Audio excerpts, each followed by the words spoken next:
Hey everyone, apologies if I sound a bit more ASMR than usual. I've been ill for a few weeks. With that said, let's get into what looks like a great month. First up is Death Stranding. If I had to describe this game in one word, it would be cinematic. From the start, we're immersed into this world that Hideo Kojima has created as if we're part of a gigantic movie. Because of this, at least at the start, there are a lot of cutscenes. I think more than half of my first 45 minutes of gameplay was just cutscenes, but they were so well made and integral to understanding the plot that I didn't once think about skipping them. Gameplay wise, you're playing a delivery man in some kind of nightmarish apocalypse hellscape.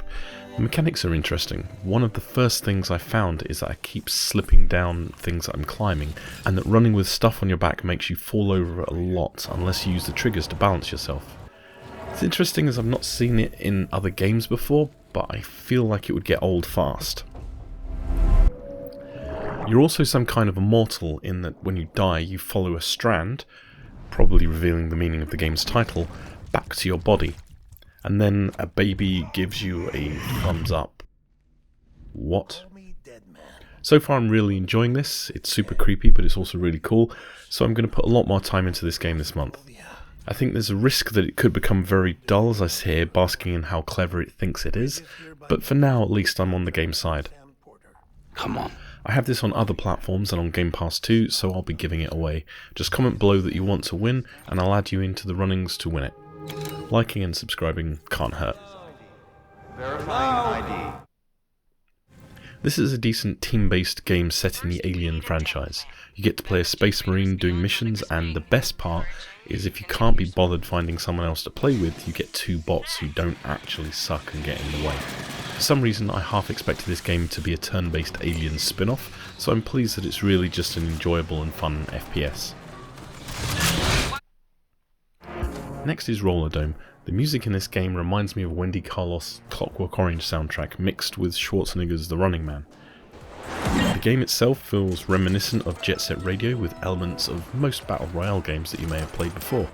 The controls can be a little confusing once you start using them all at once, but after a while it feels pretty natural and enjoyable. You roll around an arena, doing stunts to reload your weapons and shooting people in their faces. It's not bad. Life is Strange is a series of typically episodic adventure games. In each game your characters generally live through some kind of traumatic event and then unlock superpowers inside themselves which let you affect how the rest of the story plays out. Life is Strange 2 is the third or maybe fourth game in the series I think, and it's an enjoyable story to play, so I'll be making an effort to play through it soon, though I'm currently working through them in chronological order, so I'm still on the first Life is Strange. Daniel kept saying, "I'm freezing!" This is, in essence, a choose-your-own-adventure game, so a visual novel. People know how I feel about those, and this is okay if you like visual novels, but for me, I hate it. This is not a game. Monster Camp looked nice as I clicked through, but it just seems there's no gameplay. Or what there is seems somewhat confusing, especially given that the controls are a little bit off. Basically, it's another visual novel, and a very boring one. There's 2 this month, but I guess that just balances out the actually good games. At least they tell you up front that it'll be 30 or 60 minutes of your life you'll never get back, but given how gamey it looks and sounds, the absolute lack of gameplay made it all the more frustrating for me. Revita, or Revita, is a pixel art shoot-'em-up platformer. It's nice enough, but the controls are, in my opinion, a bit annoying. It seems odd to have jump and dodge on the same hand as movement, unless the intent is to not have you jump that often. It's okay, but I didn't really enjoy playing it. This is a game where you appear to be shipwrecked and need to build a village and colonize. It seems very janky and doesn't really explain what you're doing in a questlog style. For example, you make a bed, then you lay down and don't use the bed. You tell character A to make a bed and character B does the work.